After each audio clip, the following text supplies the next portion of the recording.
Hello, and thank you for watching Forward, the College of Education, a Mississippi State University television show. I'm so honored to be here today. I'm Paige Watson, our communications specialist, and on each monthly episode, we'll be bringing you different faculty, staff, alumni, students, and friends of the college as we feature each of our 6 academic departments and our 7 centers and institutes. On today's episode, you'll hear later from Ms. Trish Cunetto, our Director of Development, and we'll begin with Dr. Kopetz, Good morning. our Department Head of Music. How are you doing today? I'm fine. How are you? Good. Well, I truly think the Department of Music is a beacon of light for the university. So tell us a little bit, the Famous Maroon Band. Famous Maroon Band is one of our most visible organizations, and some of the facts that people don't know about the Famous Maroon Band relate to the quality of the people that are in the Famous Maroon Band. First of all, Right. It's 375 members strong, and this makes it the largest student organization on campus. Yes. It makes it the largest band in the state, and we're very proud of that. But from an academic perspective, we have an average ACT score for those musicians of 27, which is way above the norm, if you want to say it that way. And we're very proud that we have many students from many different fields that join the Famous Maroon Band. Continuing on the academic side, roughly 14% of our students were in the top 25% of their class in their high school, 75%. Right. And a much smaller percentage, maybe 50%, were at the top 10% of their class. So it's a very academically gifted organization. Right. They do great things for the university through their performances at football games, pep rallies and whatnot, and it's just a fine group to be a part of. I do believe that's true. I know the Famous Maroon Band, is it true 60% of the students in the band are from the state of Mississippi as well? Not only that, that is true, and we are represented by 14 states. Wow. Young people come and join the Famous Maroon Band, which means the stretch of that organization is way beyond our state borders, and we're also very proud of that fact too. Awesome. And I know the Department of Music recently entered the 48th season of the MSU Starkville Symphony Orchestra. Tell us a little bit about that. They did. The group started 48 years ago, and it was a startup in the community, and it's gone through all kinds of different permutations over time. But recently, the Starkville Symphony has joined MSU as part of the Department of Music. There's lots of reasons for that, but I think the marriage of the two bodes well for the community. We have professionals from the Department of Music faculty that actually play in the Starkville Symphony. We have an occasional use of one of our students in the Starkville Symphony, and there's a wonderful group of community members who've played in the organization for years that participate as well. So they have a concert season of 6 concerts a year, and they've already done their first one, and they're looking forward to the next. I'm sure. Now tell us, why is it so important to cultivate the arts throughout the community and on campus? One thing, it's not research shows this, but it's not discussed very often, that participation in the arts tends to improve the quality of the academic preparation of a person. So that's borne out not just by the Maroon Band, but that's borne out by the people that participate in the state singers, that participate in our Philharmonia Orchestra on campus, that participate in music, take guitar lessons, piano lessons. We just find that students are better equipped to do academically well through the study of music. And this is a well-known fact, but it doesn't often get spoken. So when public schools begin talking about cutting the arts, sometimes they're not really thinking clearly about what they're actually cutting. Right. And so my attitude is very much along the line that we need to continue to be very supportive of the arts, and one way we do that is by the university extending to the community, as in the community music school. Wow, we are so proud to have that in the College of Education here at Mississippi State. We're excited about it as well. And our Department of Music is on their way to become an All-Steinway school. So tell us a little bit about that initiative as well. We are, and I think I'll pass that off to the follow-up, and that's Trish Cunetto. This was already in motion when I joined the party 2.5 years ago. Dean Blackburn had very generously given the first donation from a gift to get it off the ground, and from that I think they purchased 5 or 6 Steinway pianos. Since then, we've been regularly raising funds to complete the project, and what that means to the person that's not familiar with the Department of Music, to have a full Steinway school means a Steinway in every practice room, every faculty studio, every rehearsal hall, every concert stage.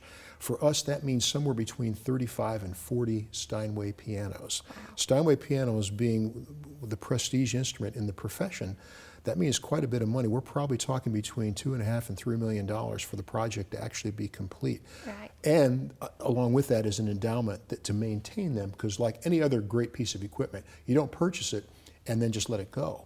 You purchase it and you maintain it on a regular basis, and that means 2 to 3 times a year to keep these Steinway's in perfect working condition. Wow, well, I think we definitely deserve to have that Steinway Initiative here at Mississippi State, and I think the department is doing a great job in working on that. So we're excited about that.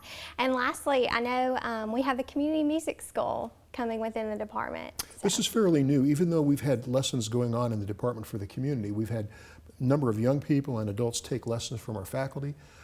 We decided this past year to expand this into a community music school, which allows us to teach lessons in literally everything. And these lessons will be taught by a combination of our faculty and our very senior music students.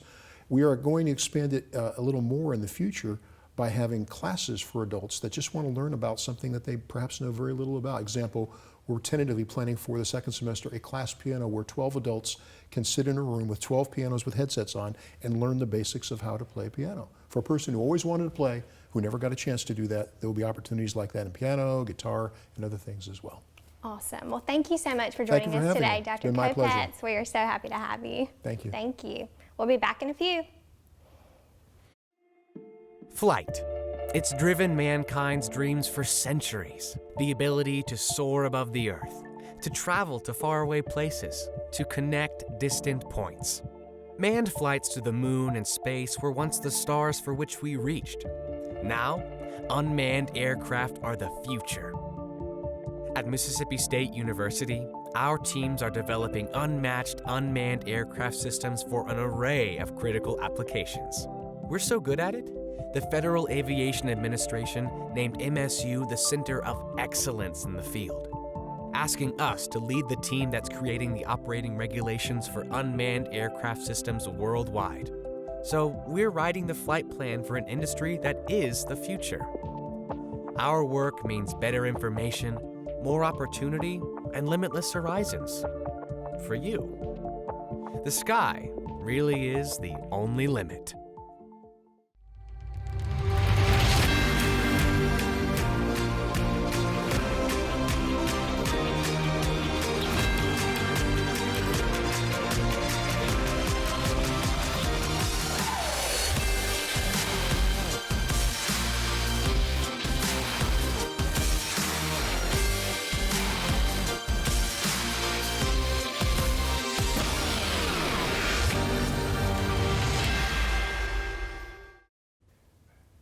Welcome back to Forward. Our second guest of today's episode is Ms. Trish Cunetto, our Director of Development. Trish, how are you doing today? Thank you, Paige. I'm doing well. Thank you for having me on the show. Thank you. Well, you work with the College of Education and the MSU Foundation, so tell us a little bit about your role as Director of Development for the college. That's correct, I do. I'm employed by the MSU Foundation, but I actually work in the College of Education helping to raise money for the college. I raise money for scholarships, I raise money for faculty support, anything that the college may need that goes outside of what the college budget calls for. I help raise money for this. Awesome. And now, the College of Education is proud to have how many scholarships that we offer to students? Right now, Paige, we have almost 50 scholarships. We just finished awarding those for this fall semester, and some of those scholarships actually have more than one recipient. So we awarded around 100 students scholarships for this fall. That's incredible. And now, as Dr. Kopetz mentioned earlier in our show, the music department is trying to become an All-Steinway school. So tell us a little bit about an update on that. That's been a very exciting process. As Dr. Kopetz mentioned earlier, we began this around 3 years ago in the College of Education's music department. We had someone come in and do what we call a piano inventory and went over all of the pianos, the existing pianos, and we found that we were in dire need of pianos in the music department. The music department is a calling card for the whole university, actually. Yes, whenever you go to an event on campus, 9 times out of 10, music is being played. And so the piano, being the backbone of the music department, is such a vital instrument that they really, really need.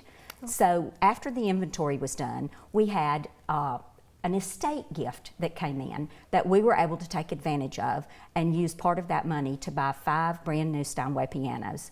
We had a huge kickoff celebration, and the public came, music faculty, staff, students. It was just a really exciting time. And since then, through donations from private donors, we've been able to purchase 2 more practice room pianos. So we're really, really enthused about this project and looking forward to completing it. That is incredible. I do hear that, Steinway is the Ferrari of pianos. That's true. That's what I hear. Yes. And we also have an All-Steinway artist, Dr. Rose Seba, in the Department of Music. That's correct. And she's a very, very talented artist and a wonderful, wonderful instructor. Yes.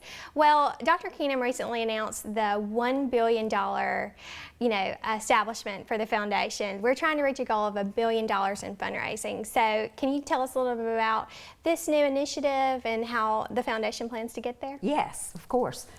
2 years ago, we began our Infinite Impact campaign at Mississippi State, and our goal was $600 million. Well, within 2 years, we raised the $600 million and exceeded our goal. So the foundation board, Dr. Keenum, and our university board got together and decided to extend this campaign, and we have just previously announced that we intend to raise $1 billion in private support from Mississippi State University. Wow. We're very, very excited about this. We will be having a campaign kickoff in a couple of weeks before the Auburn game, and this is just a tremendous opportunity for our university. I definitely think so. Now, how do you see the College of Education fitting into this plan? What improvements and what areas for support do you feel have the most need right now in our college? Well, Paige, I do believe that scholarships are one of the most important things that we raise money for in the College of Education. The cost of going to school today for a student is just astronomical, and to graduate with debt and to go into the teaching field, or to go into any field actually, is just not something that a student wants to face. So private scholarships are so very important to our college. Faculty support, professorships, music, pianos, but scholarships are a big part of what I do. Awesome. Well, the College of Education, I think that most people don't realize how broad of a college we are, because we have everything from music to kinesiology, and we have so many needs within our college, but I think you're doing an excellent job of helping us get there, and we're really excited to move forward with this initiative. Well, thank you, Paige, and I love my job. It's an awesome place to work. Everyone in the College of Education is really invested in the students and the college. Awesome. Well, we have a Facebook page for the College of Education. It's Mississippi State University College of Education, and we are also on Twitter. So any alumni who would like to reach out to us, reach out to Ms. Cunetto, we would definitely appreciate your support. And if you will, just like our page on Facebook and follow us on Twitter. And thank you so much for watching our very first episode of Forward. We appreciate it.